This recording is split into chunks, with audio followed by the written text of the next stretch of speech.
بسم اللہ الرحمن الرحیم۔ السلام علیکم۔ Welcome to my channel AS Urdu diary. آج سے تقریباً 15 سال پہلے کی بات ہے۔ ہمارے محلے میں ایک گورکن رہتا تھا جو فوت ہو چکا ہے۔ نام محمد یوسف تھا۔ مضبوط جسم اور بڑی بڑی آنکھیں جس میں نور ہی نور بھرا ہوتا تھا۔ ایمان اس کے چہرے سے جھلکتا تھا۔ بارش چہرہ اس کی ایک ہی روٹین تھی۔ صبح گھر سے نکلتا اور شام کو قبرستان سے واپس آتا تھا۔ ہمیشہ راستے کے ایک طرف ہو کر چلتا تھا اور کسی کی طرف بری نظر سے نہیں دیکھتا تھا۔ ایک دن محلے کے پڑھے لکھے لڑکے اکٹھے ہوئے اور یوسف سے کہنے لگے کہ آپ کی ساری زندگی قبرستان میں گزر گئی ہے، ہمیں کوئی واقعہ سنائیں۔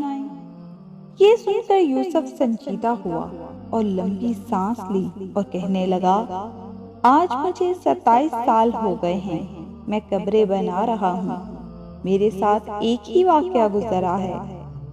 گرمیوں کی دوپہر تھی۔ کچھ لوگ میرے پاس آئے کہ بابا جی قبر بنوانی ہے۔ میں نے پوچھا کہ آدمی ہے یا عورت ہے؟ تو انہوں نے بتایا کہ عورت کرنٹ لگنے کی وجہ سے فوت ہو گئی ہے۔ وہ لوگ یہ کہہ کر چلے گئے۔ میں عموماً اکیلا ہی قبر بناتا ہوں۔ میں نے سخت گرمی میں بھی قبر بنانا شروع کر دی۔ دوپہر 2-2:30 بجے تک قبر مکمل ہو گئی۔ قبر کو فائنل ٹچ دینے کے لیے میں نے قبر کے اندر گدال ماری تو مجھے ایسے آواز آئی جیسے کوئی شیشے کی چیز ٹوٹ گئی ہے، اور بس پھر خوشبو ہی خوشبو پھیل گئی اور قبر ٹھنڈی ہو گئی۔ میں قبر میں ہی لیٹ گیا۔ باہر سخت گرمی تھی اور قبر ٹھنڈک اور خوشبو سے بھری ہوئی تھی۔ اس سے میری روح تک خوش ہو گئی۔ میں حیرانی اور دہشت سے خاموش رہا۔ مغرب کے بعد جنازہ آ گیا۔ عورت کے ورثاء نے اسے دفنا دیا اور چلے گئے، مگر میرے اندر تجسس بھرا ہوا تھا کہ اس عورت کی کون سی نیکی ہے جو اس کو اتنا بڑا انعام ملا ہے۔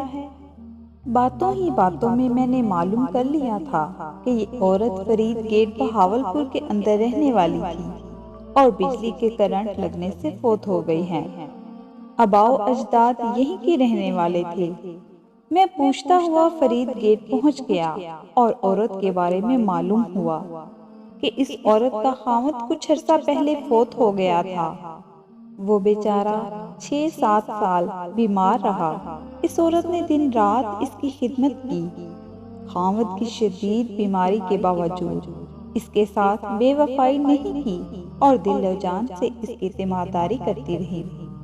باوجود غربت کے اس کو محنت مزدوری کر کے کھانا کھلاتی رہی اور اپنے جذبات کو اپنے بیمار خاوند پر قربان کر دیا۔ جو لوگ اللہ تعالیٰ کی رضا کی خاطر بے لوث انسانیت کی خدمت کرتے ہیں اور اپنی راتیں بھی اللہ کی راہ میں جاگتے ہیں، انہی لوگوں کے بارے میں اللہ تعالیٰ نے فرمایا ہے کہ میں ایسے ایسے انعامات دوں گا کہ جس کو کسی آنکھ نے نہیں دیکھا اور کسی نے تصور بھی نہیں کیا۔ خوش نصیب وہ لوگ جن کی قبریں خوشبو اور ٹھنڈک سے بھری ہوئی ہیں۔ دعا ہے کہ اللہ تعالیٰ ہمیں اور سب مسلمانوں کو بخش دے اور آخرت میں ٹھنڈک عطا فرمائے۔ آمین۔